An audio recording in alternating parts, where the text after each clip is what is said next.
Bismillahirrahmanirrahim. Assalamualaikum warahmatullahi wabarakatuh. Innal hamdalillah nahmaduhu wa nasta'inuhu wa nastaghfiruh wa na'udzu billahi min shururi anfusina wa min sayyiati a'malina. May yahdihillahu fala mudilla lahu wa may yudlil fala hadiya lahu. Asyhadu an la ilaha illallah wahdahu la syarika lahu wa asyhadu anna Muhammadan 'abduhu wa rasuluh. Allahumma shalli wa sallim ala nabiyyina Muhammad. Baiklah, para pemirsa yang dirahmati Allah Subhanahu wa taala, kita akan melanjutkan kembali pembahasan tafsir juz 30 dan sampailah kita sekarang pada surat Al-Mutaffifin. Surat Al-Mutaffifin adalah surat Makkiyah, yaitu surat yang diturunkan sebelum Nabi berhijrah ke Madinah. Surat Makkiyah bercerita tentang hari kiamat, tentang hari akhir, tentang akidah dan seterusnya, dan biasanya ditujukan kepada kaum Quraisy sebelum Nabi Muhammad hijrah dari Mekah ke Madinah. Surat Al-Mutaffifin diawali dengan kata-kata wailu, celakalah. Dan dalam Al-Quran ada dua surat yang diawali dengan wailu, yaitu Al-Humazah, wailul likulli humazatil lumazah, dan wailul lil mutaffifin. Kalau wailul mutaffifin ini terkait dengan celakalah orang-orang yang berbuat curang, sedangkan Al-Humazah, wailul likulli humazatil lumazah, celakalah bagi orang-orang yang suka mengumpat. Dua perbuatan ini oleh Allah dicela dengan mengatakan wailu, celakalah, celaka. Maka kita berusaha untuk menghindari dua perbuatan tercela ini, yaitu berbuat curang dan juga mencela atau suka mencela kepada orang lain. Baiklah, kita bahas satu persatu ayat ini. Wailul lil mutaffifin, celakalah bagi orang-orang yang curang dalam timbangan. Orang-orang ada yang mengatakan ini adalah surat Madaniyah karena orang-orang Madinah dulu kalau bertani korma kemudian dijual dengan takaran gitu. Tapi banyak mengatakan ini adalah diturunkan di Mekah. Ada juga yang berpendapat ini diturunkan ketika perjalanan Nabi hijrah dari Mekah ke Madinah. Siapa orang-orang yang curang itu dalam timbangan? Alladzina idza talu 'alan nasi yastawfun, yaitu orang-orang yang apabila mereka menerima takaran dari orang lain, mereka minta dicukupkan takarannya. Jadi mereka ini kalau mendapatkan barang dari orang lain atau membeli, minta dicukupkan, bahkan kalau bisa dilebihkan. Sebaliknya, wa idza kaluhum aw wazanuhum yukhsirun, dan apabila mereka menakar atau mereka menimbang untuk orang lain, yukhsarun, mereka mengurangi takaran itu. Jadi ini ayat juga untuk pedagang. Biasanya dalam jual beli barang yang kalau sebagai seorang penjual dia berbuat curang, dia menjual barang misalkan beras 1 kilo tapi sesungguhnya enggak 1 kilo, mungkin 900 atau 90 gram begitu, atau 95 gram, ya kurang sedikit saja. Jadi Al-Mutaffifin itu sebenarnya kecurangannya sedikit, tapi walaupun sedikit tetap oleh Allah dicela celaka begitu. Jadi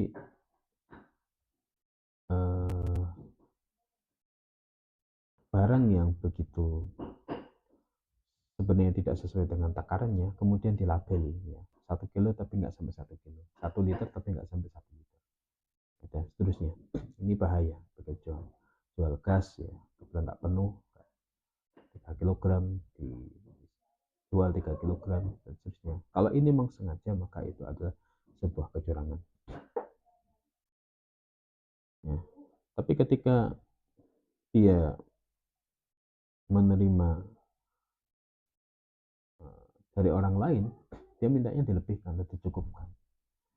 Ayat ini juga terkait dengan hak dan kewajiban. Jadi ada orang-orang yang selalu menuntut haknya tapi tidak melakukan kewajibannya dengan baik. Ini juga dia tidak sesuai dengan apa yang disampaikan. Misalkan seorang pegawai, dia sering menuntut kepada majikannya, tapi kewajiban-kewajibannya tidak dipenuhi, dia hanya menuntut haknya saja.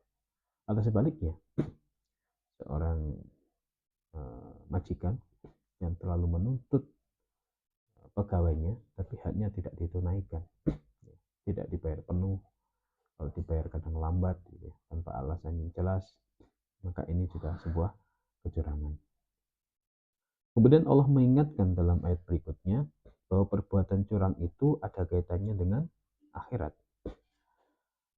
Allah berfirman, "Ala yadunnu ulaika annahum mab'utsun." Tidakkah mereka mengira mereka itu bahwa mereka orang-orang yang akan dibangkitkan. Kapan? Liyaumin adim, pada hari yang besar, yaitu hari kiamat. Yaitu yauma yunfakhu fi yauma yaqumun nasu lirabbil alamin. Yaitu pada hari manusia bangkit dari kubur menghadap kepada Tuhan pencipta semesta alam. Jadi mereka mengira bahwa perbuatan curang itu selesai di dunia saja, tapi tidak. Sesungguhnya itu berimbas pada kehidupan mereka di akhirat nanti. Bahwa di akhirat nanti, ya, semua manusia akan diadili dengan seadil-adilnya, termasuk perbuatan-perbuatan curang tadi. Makanya seseorang jangan sampai mendolimi orang lain. Karena kalau mendolimi orang lain, pada dasarnya orang yang didolimi itu tidak akan memaafkan. Dan nanti ketika di akhirat, pahala kita akan diminta, akan diserahkan kepada orang yang kita dolimi. Kalau kita datang kepada Allah dengan banyak dosa, ya, karena Allah Maha Pengampun, kita bertaubat, kita minta ampun, insya Allah diampuni. Tapi kalau kepada manusia tidak memaafkan kita, ya, ada hak-haknya yang perlu kita tunaikan, maka kemudian pahala kita nanti di akhirat akan diambil. Makanya digambarkan di akhirat nanti, dari kiamat itu, sampai suami, ya, itu menuntut haknya kepada istri, istri juga menuntut haknya kepada suami. Maka mereka kemudian meninggalkan orang-orang terdekatnya. Kalau di dunia ini kita rindu, kita senang dengan berkumpul dengan orang terdekat, maka di akhirat nanti bisa jadi kita malah menjauh. Kenapa? Takut pahala kita diminta oleh orang-orang dekat karena kita tidak menunaikan hak-hak mereka. Ya, anak dituntut oleh bapaknya, bapak menuntut anaknya, ya. Kemudian adik, kakak, dan seterusnya. Makanya kalau hak kita ternyata tidak ditunaikan orang lain, jangan khawatir. Nanti insya Allah oleh Allah akan dibalas. Tapi kalau kita tidak menunaikan hak orang lain, ini yang perlu hati-hati. Jadi kita nanti akan diminta pertanggungjawaban di akhirat, pahala kita kemudian berkurang diberikan kepada orang yang kita zalimi, yang hak-haknya tidak kita tunaikan. Berikutnya Allah Subhanahu wa taala berfirman, "Kalla inna kitabal fujjari lafi sijjin." Kali-kali jangan, sesungguhnya kitab catatan amal orang-orang durhaka atau kafir benar-benar dalam sijjin, ya. Kalla, sekali-kali jangan begitu, ya. Jangan berbuat curang begitu, karena itu berimbas pada akhirat. Orang yang berbuat curang, korupsi, katakanlah, kalau dia hanya diingatkan, oh nanti kalau ketahuan gimana, mungkin tak mempan. Tapi kalau dia menyadari bahwa semua ini nanti akan diadili oleh Allah, dihisab oleh Allah apa yang kita lakukan, mungkin dia akan berpikir ulang. Makanya perbuatan curang itu dikaitkan dengan kehidupan akhirat, yang mana nanti akan diberikan balasan oleh Allah Subhanahu wa taala. Inna kitabal fujjar, sesungguhnya kitab fujjar, kitabnya orang-orang catatan amal orang-orang durhaka, itu berada di sijjin, namanya sijjin. Jadi Allah Subhanahu wa taala mengetahui, ya, dan seluruh amalan dicatat oleh para malaikat. Untuk orang durhaka, nama kitabnya, nama catatannya adalah sijjin, dan catatannya lengkap, catatannya valid, objektif, tidak ada yang tidak benar, semuanya benar dan lengkap. Wa ma adraka ma sijjin, dan apakah kamu mengetahui apa itu sijjin? Untuk orang-orang durhaka tadi, catatan amal orang durhaka. Kitabun marqum, yaitu kitab yang telah tertulis. Bahkan apa yang terjadi akan terjadi itu sebenarnya sudah tertulis di Lauhul Mahfuz. Allah Subhanahu wa taala sudah menentukan takdir kita masing-masing, takdir semua manusia. Allah membedakan untuk orang-orang durhaka, orang-orang fujar itu catatannya ada dalam sijin. Wailul ya wailul yaumidil mukadzibin, celaka pada hari itu bagi orang-orang yang mendustakan. Jadi orang-orang yang mendustakan hari kiamat, ya, mendustakan hari berbangkit, ya, mereka akan celaka. Lagi-lagi oleh Allah dicela dengan celaka pada hari itu orang-orang yang mendustakan. Alladzina yukadzibuna biyaumiddin, yaitu orang-orang yang mendustakan terhadap hari pembalasan. Makanya sebenarnya kalau orang itu percaya kepada hari pembalasan, dia itu akan sangat hati-hati dalam hidupnya. Dia akan berusaha untuk menjaga yang halal dan yang haram, dan dia berusaha untuk menunaikan kewajiban-kewajibannya, tidak selalu menuntut hak-haknya, tidak akan berbuat curang walaupun tidak ada orang yang tahu, tapi dia yakin bahwa mereka akan diadili oleh Allah, diminta pertanggungjawaban Allah, maka dia akan hati-hati. Wa ma yukadzibu bihi illa kullu mu'tadin asim, dan tidak mendustakan terhadapnya kecuali setiap orang pelanggar yang berdosa. Oleh Allah ditegaskan lagi bahwa tidak akan mendustakan hari kebangkitan itu kecuali orang-orang yang mu'tadin. Mu'tadin ini ada ulama yang menafsirkan orang-orang yang suka bermaksiat dengan perbuatan, contoh judi, mabuk, zina, itu mu'tadin, suka melanggar dengan perbuatan. Kalau asim itu suka melanggar dengan ucapan kotor, suka mencela, berbohong, kemudian kata-kata yang tidak pantas, ya. Itu asim. Kalau tadi dari perbuatan, ya salah satunya adalah berbuat curang, dari itu perbuatan, korupsi itu perbuatan. Jadi orang-orang yang perbuatan dan kata-katanya itu sering melakukan dosa, ya, maka oleh Allah itu yang dianggap orang-orang yang mendustakan hari kebangkitan. Karena iman itu sebenarnya berbanding lurus dengan amal perbuatan. Semakin tinggi keimanan seseorang, maka amalan kebaikan itu semakin banyak. Semakin rendah atau tipis keimanan seseorang, maka perbuatan amalnya semakin sedikit dan maksiatnya semakin banyak. Sehingga kalau ada orang yang berbuat maksiat itu sebenarnya dia tidak punya iman. Tapi kalau ada orang yang bertobat, berarti imannya ada. Sehingga kalau kita mau mengukur sejauh mana keimanan kita lihat aja, kita berbuat baik karena Allah, semangat atau tidak. Apakah kita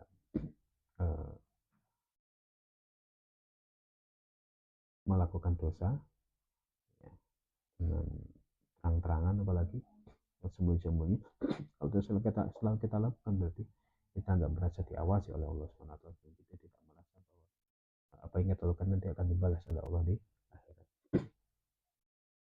Idza tutla alaihi ayatuna qala asatirul awalin, apabila dibacakan kepadanya, kepada orang-orang yang mu'tadin asim tadi, orang yang mendustakan hari kebangkitan, ayatuna, ayat-ayat kami, yaitu Al-Quran, qala, dia berkata, asatirul awalin, itu adalah berita-berita dongeng orang-orang yang terdahulu. Jadi orang-orang mu'tadin asim ini adalah orang-orang musyrikin Quraisy ketika itu mencari kelemahan Islam. Salah satunya adalah mengatakan bahwa Al-Quran itu adalah dongeng-dongeng orang terdahulu.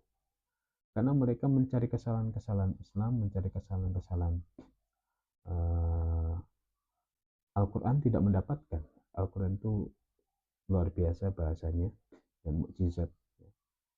Tidak semua orang bisa membuat, dan tidak mungkin membuat manusia membuat Al-Quran walaupun satu ayat saja, dan itu ditantang oleh Allah Subhanahu wa taala. Fa illam taf'alu wa lam taf'alu fattaqun nar allati waquduha an-nas wal hijarah. Ya. Manusia tidak bisa dan pasti tidak bisa membuat tandingan yang membuat ayat yang seperti ayat Al-Quran, gak mungkin bisa. Maka karena mereka tidak bisa menyalahkan dan mencari kelemahan Al-Quran dari segi bahasa, maka kemudian dia mengatakan bahwa Al-Quran itu adalah dongeng-dongeng orang terdahulu, sehingga Al-Quran itu sesungguhnya adalah firman Allah. Bayangkan kalau sejarawan mengatakan bahwa Nabi Muhammad itu tidak pernah keluar dari Mekah dan Madinah, tapi kok tahu cerita-cerita Bani Israel, tahu terkait dengan cerita Nabi Yusuf, ya, tahu terkait dengan cerita Nabi Musa, Nabi Isa. Dari mana itu? Padahal Nabi Muhammad tidak bisa baca tulis. Maka ini adalah sebuah kelebihan, ya, yang diberikan Allah kepada Nabi Muhammad. Dan tidak bisa baca tulis itu menjadikan orang-orang tidak bisa mengatakan bahwa Al-Quran adalah tulisan Nabi Muhammad. Ini adalah sebuah keberkahan. Karena kalau Nabi Muhammad itu suka baca, suka nulis, ya, mereka akan sangat mudah sekali menuduh bahwa Al-Quran adalah tulisan Nabi Muhammad. Tapi ternyata Nabi Muhammad tidak bisa baca tulis. Dari mana Nabi Muhammad tahu cerita Bani Israel, orang nabi-nabi terdahulu, cerita Nabi Adam dan sebagainya? Ya tentu dari Allah Subhanahu wa Ta'ala, dan menjadikan Al-Quran itu sangat valid, ya, mutawatir dari Allah Subhanahu wa Ta'ala, diturunkan melalui malaikat Jibril dan kemudian disampaikan kepada Nabi Muhammad dan disampaikan kepada umat Islam. Mungkin itu yang bisa kami sampaikan pada kesempatan ini. Terima kasih atas perhatiannya. Kita tuturkan hamdalah dan doa kepada tulis. Alhamdulillahirabbil alamin. Subhanakallahumma bihamdik, asyhadu an la ilaha illa anta, astaghfiruka wa atubu ilaik. Assalamualaikum warahmatullahi wabarakatuh.